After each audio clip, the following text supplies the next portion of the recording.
Ok, sau đây bông bộ được học nghĩa ngày đi nhung mà bậc hạng pi việc vừa bò khắp cực riêng nhà con chẳng có nơi ta chụp con nhóm cứ quạt ban mà khu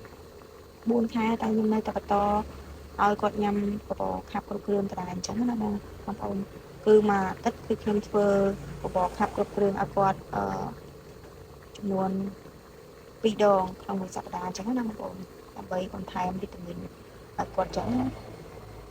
แล้วนี่ខ្ញុំមានប្រូកូលីល្ពៅពេញប៉ោះខ្ទឹមប្រាំងស្ពៃក្តោបហើយនឹងនំហើយខ្ញុំជាមួយបាយតែបាយខ្ញុំដាក់តាមតិចទេបងប្អូនអីនិយាយទៅខ្ញុំនៅតែបន្តធ្វើតែដោយសារតែនេះខ្ញុំអត់រវល់ពេកអត់បានថតឲ្យបងប្អូនទស្សនាអញ្ចឹងណាបងប្អូនឥឡូវនេះខ្ញុំរៀបចំចំហុយហើយបាទខ្ញុំចូលទៅដាក់បបរបងប្អូនហើយចំពោះបន្លែគឺខ្ញុំដាក់ច្រើនអញ្ចឹងសម្រាប់ទុកឲ្យគាត់កាន់ញ៉ាំណាបងប្អូនហើយចំពោះផ្នែកសាច់គឺខ្ញុំដាក់ពងទាខ្ញុំក្របចាំខ្ញុំទុកឲ្យបន្លែខ្ញុំហុយតិចទៅចាំខ្ញុំដាក់បបរបងប្អូនហើយបងប្អូនបន្ទាប់ពីខ្ញុំយកបាយយកទៅចំហុយហើយខ្ញុំដាក់មករងាស់វិញយកមករងាស់សិនទៀត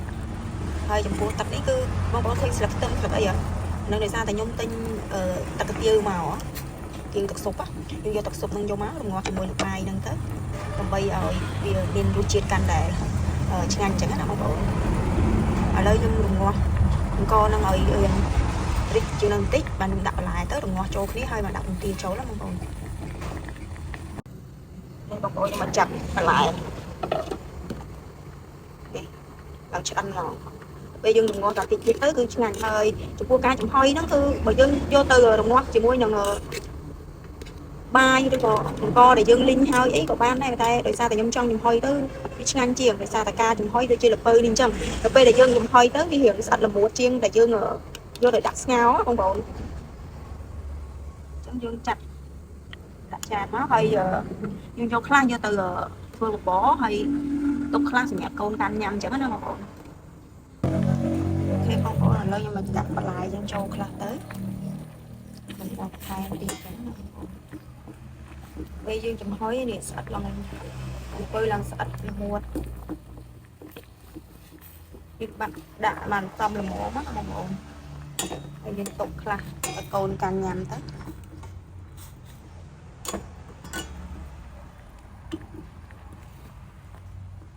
được lấy được lại tiền sống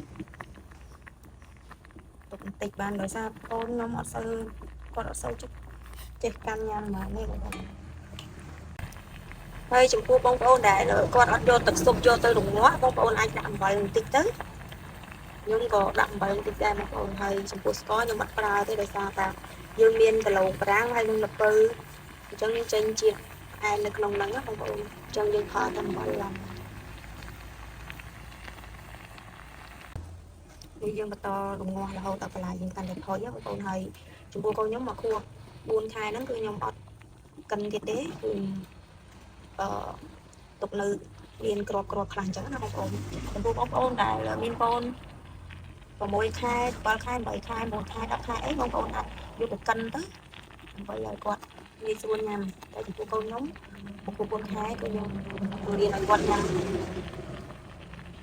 រៀននៅក្របបងប្អូនអញ្ចឹងយើងរងាស់ថែមទៀតដើម្បីទុនគាត់ងាយស្រួលញ៉ាំបងប្អូនឥឡូវយើងរងាស់រៀងឆ្អិនល្អហើយយើងដាក់ពងទាចូលពងទាយើងចាំដាក់ក្រួយបងក្រួយអញ្ចឹងណាបងប្អូនឥឡូវយើងឆ្អិនហើយយើងដាក់ពងទាចូលទៅពងទាបើយើងដាក់មុនអត់កើតទេបងប្អូនដោយសារតែខាប់យើងអត់ងាយរងាស់ទេ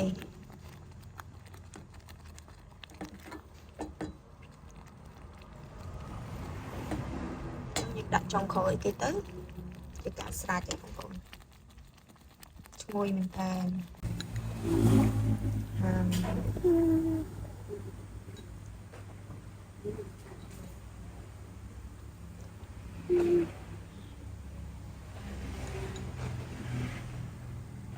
នេះ